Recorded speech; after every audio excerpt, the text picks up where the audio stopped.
ओशो ज़मी पे आपके आने का शुक्रिया, रिंदों के साथ जश्न मनाने का शुक्रिया।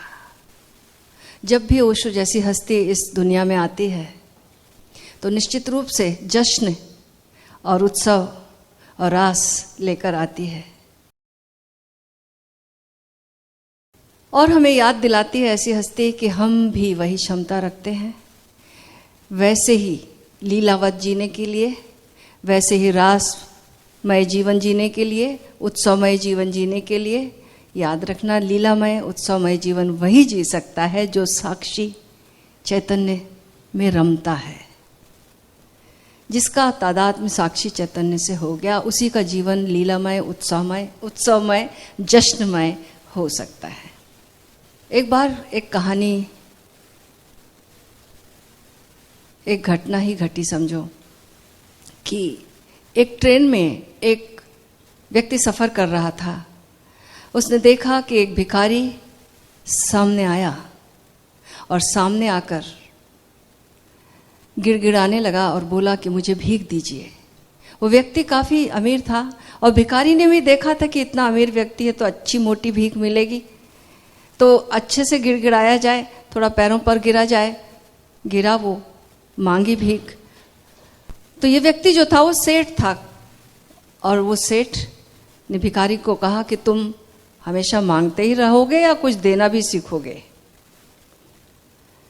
मैं कैसे दे सकता हूँ? भिखारी ने कहा, मैं तो भिखारी हूँ, मैं क्या दे सकता हूँ, मैं तो सिर्फ मांग सकता हूँ। तो सेठ ने बोला, भाई मैं तो व्यापारी हूँ, मैं ऐसे व्यक्ति से संबंध रखता हूँ जो लेन देन करता है।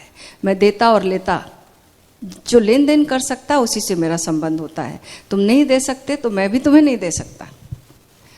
भिखारी उदास होकर चला गया और नीचे उतरा और देखा कि उसको उस दिन भीख भी नहीं मिली बहुत, और ज़्यादा भीख उसे मिला भी नहीं करती थी और समझ में भी नहीं आ रहा था कि अब क्या किया जाए। मैं तो भिखारी हूँ, मैं क्या दे सकता हूँ? फिर उसे पास में दिखाई दिया कि एक फूल का पेड़ लगा हुआ है। देखा गौर से और उसको कुछ क्लिक हुआ भीतर से, और उसने उस पेड़ में से फूल तोड़ लिए और फिर उस पेड़ के फूल को ले जाकर भीख मांगा, और जो भीख देता था उसको वो फूल दे देता था बदले में। अब तो उसने देखा कि शाम तक उसे बहुत भीख मिल गई, लोग बड़े प्रसन्न हो जाते और एक्स्ट्रा पैसे दे देते। उसको तो गुर मिल गया।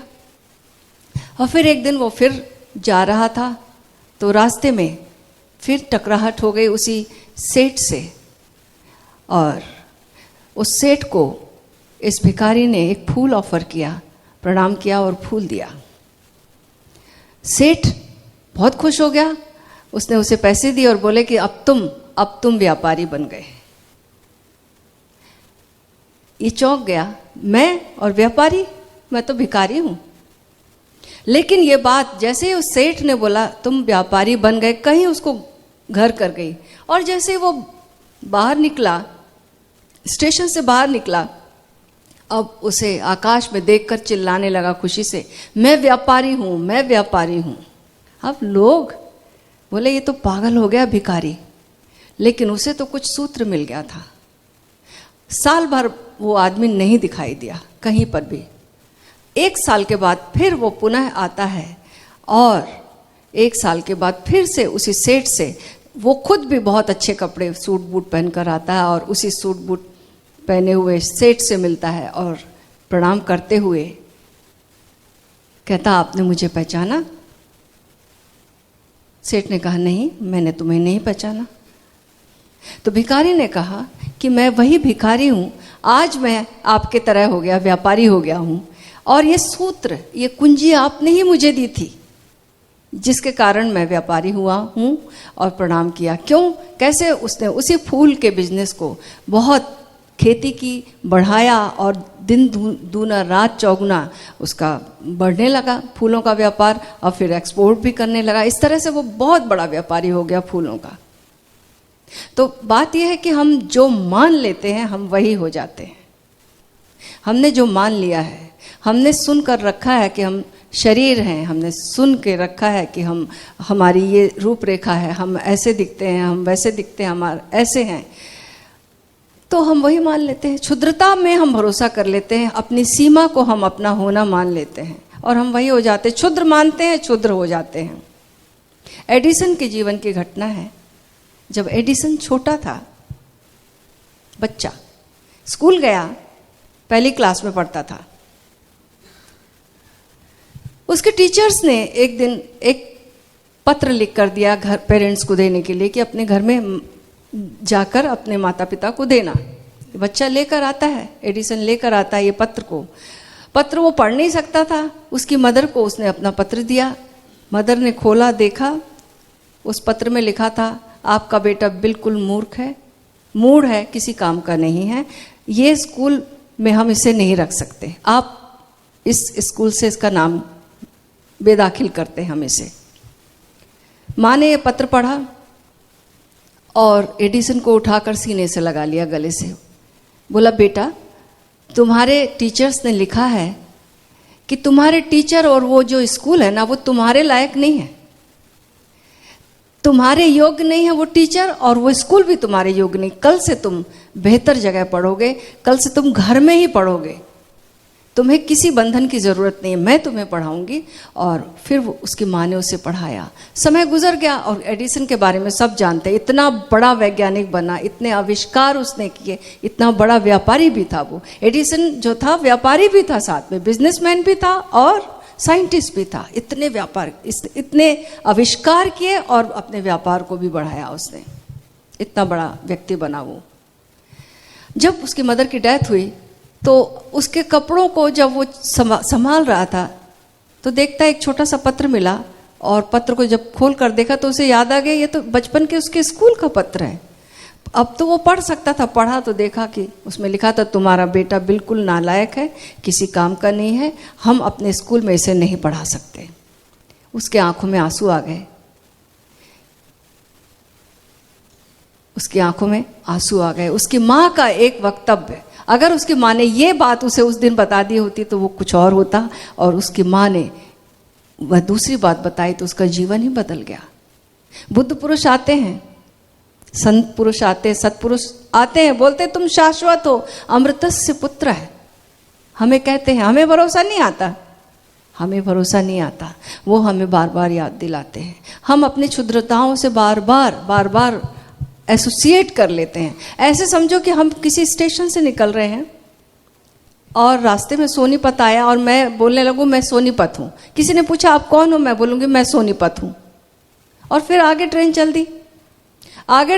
दी, दिल्ली में पहुँच गई और लोगों ने पूछा आपका परिचय क्या, तो मैं बोलूँ मैं तो दिल्ली हूँ। और फिर आगे फिर और चल दी ट्रेन, आगरा आ गया। फिर लोग पूछेंगे आप कौन है, आपका शुभ नाम, आपका परिचय, तो मैं बोलूँगी मैं आगरा हूँ। तो लोग कहेंगे तुम ठीक है, आगरा में उतर जाओ, सही जगह है तुम्हारे लिए आगरा,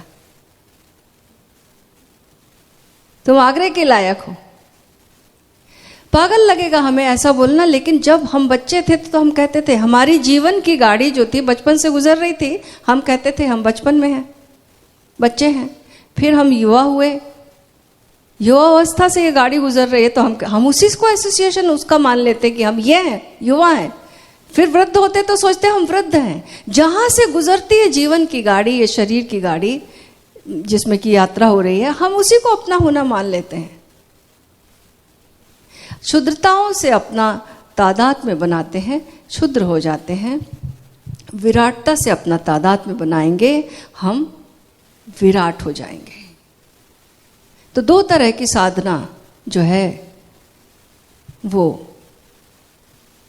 जब भी बुद्ध पुरुष आते हैं, ज्ञानी आते हैं, कोई अष्टावक्र आते हैं, कोई ओशो आते हैं, तो यही साधना कराते। पहले कहते हैं कि क्या तुम नहीं हो। दो प्रकार की साधना है, क्या तुम नहीं हो। तुम ट्रेन नहीं हो। कोई कहे मैं कार, अपनी कार को कहे कि ये मैं हूँ, तो मैं कार तो नहीं हूँ। ऐसे ये तुम क्या क्या नहीं हो, तुम शरीर नहीं हो, तुम मन नहीं हो। कितने सारे मन के बादल उड़ते थे, कितने तरह तरह की भावनाएं आती थी। युवावस्था में कुछ आता था, अब बूढ़े लोग हंसते हैं युवाओं पर, वो भी वही करते थे, लेकिन बाद में हंसी आती, वहां से गुजर चुके हैं इसलिए। लेकिन सबकी वही स्थिति है। तो मन जहाँ जहाँ पर रुका हुआ है वहाँ उस रुकाव से अपना हम तादाद में बना लेते हैं। तो हमें याद दिलाते हैं ओशो कि हम ये नहीं हैं, हम मन भी नहीं हैं। हम कभी खुश हो जाते हैं, कभी उमंग में भर जाते हैं, कभी डिप्रेशन में चले जाते हैं, तो वही हो जाते हैं। मैं डिप्रेस्ड हूँ, आई फील डिप्रेस्ड, मैं डिप्रेशन में हूँ, मैं दुखी हूँ, मैं उछाल में हूँ, मैं आशावादी हूँ, मेरी तो खुशी की कोई ठिकाना ही नहीं है। हम उसी से एसोसिएशन बना लेते। तो ना तो वो खुशी में हूँ, पल भर के लिए वो जो अवस्था ठहरी है, हार्मोन्स बदल जाएंगे, खेल बदल जाएगा, हम तो वो नहीं है। कौन है? लेकिन वो कॉन्स्टेंटली शरीर बदल रहा था, मन की अवस्थाएं बदल रही थी, हृदय की भावनाएं बदल रही थी। तब कौन था? वो निरंतर जान रहा था। अब बताते हैं कि इससे तादाद में करो। क्या क्या मैं नहीं हूं, पहली साधना है। कुछ लोग इतनी साधना करते हैं बस कि क्या मैं नहीं हूं, लेकिन पूर्णता कब होगी? कि पहले जो रॉन्ग हिप्नोसिस हो गई है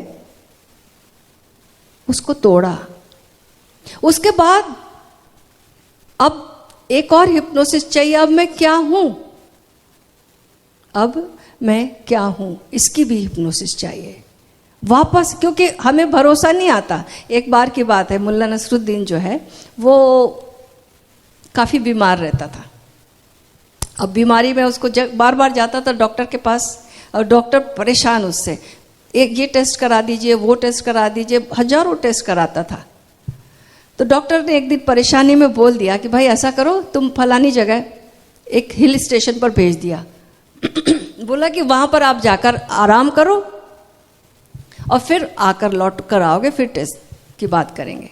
वहाँ पर मुल्ला नसरुद्दीन गया और बिल्कुल स्वस्थ हो गया। उसे कुछ भी ऐसा मज़ा आने लगा, कोई बीमारी नहीं बची।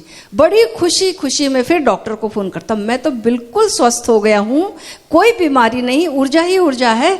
अब कौन सा टेस्ट कराना है, अब कौन सा टेस्ट कराना है? ये स्वास्थ्य का इतना स्वस्थ क्यों फील कर रहा हूँ मैं, क्या ये रियल है? ओशो के पास कितने लोग आते थे, मैं बड़ा आनंदित महसूस कर रहा हूँ, मैं बड़ा सेंटर्ड महसूस कर रहा हूँ, बहुत स्वस्थ स्वयं में स्थित। बार बार अनाहत नाद बरस जाता है। क्या ये मेरी कल्पना तो नहीं है? मैं आंख बंद करता हूँ, मुझे कलर दिखाई देते हैं, क्या मेरा ये भ्रम तो नहीं है? बाहर भीतर डूबता हूँ तो समय का पता ही नहीं चलता, क्या ये मेरा कोई भ्रम तो नहीं है? भरोसा ही नहीं आता कि मैं आनंद स्वरूप हूँ, मैं सच्चिदानंद स्वरूप हूँ, मैं विराट हूँ। इसका भरोसा नहीं आता, क्योंकि एक लंबी हिप्नोसिस चली है कि मैं तो दुखी हूँ, मैं तो क्षुद्र हूँ, मैं मन के गिरफ्त में हूँ, मैं माया में फंसा हूँ, मैं मोह में फंसा हूँ। ये एक लंबी हिप्नोसिस चली है जो हमें समाज ने दी है कि तुम इस समाज के हो, तुम इस राष्ट्र के हो, तुम ये शरीर के हो, तुम इस जाति के हो, तुम इस रंग के हो। बस इस हिप्नोसिस के अंदर जो हो सकता है, लेकिन ये सब कुछ बदल रहा है। इवन हमारा सबकॉन्शियस भी बदल रहा है, पर कुछ है जो भीतर वो देखने वाला। सबकॉन्शियस भी बदल रहा, याद रखना, कॉन्शियस माइंड ही नहीं बदल रहा, सबकॉन्शियस भी बदल रहा है। लेकिन कुछ एक तत्व है भीतर जो नहीं बदलता, वो सबका दृष्टा है। वो कहाँ पर है, वो कौन है? जब उसकी खोज में हम निकलते हैं, वो उसका उत्तर हमें दो तरीके से मिलता है। एक, अपनी हिप्नोसिस को तोड़ना, रॉन्ग हिप्नोसिस को, और फिर राइट जो है उससे अपना तादाद में बनाना, आइडेंटिफिकेशन बनाना, राइट आइडेंटिफिकेशन बोल सकते हैं, बनाना।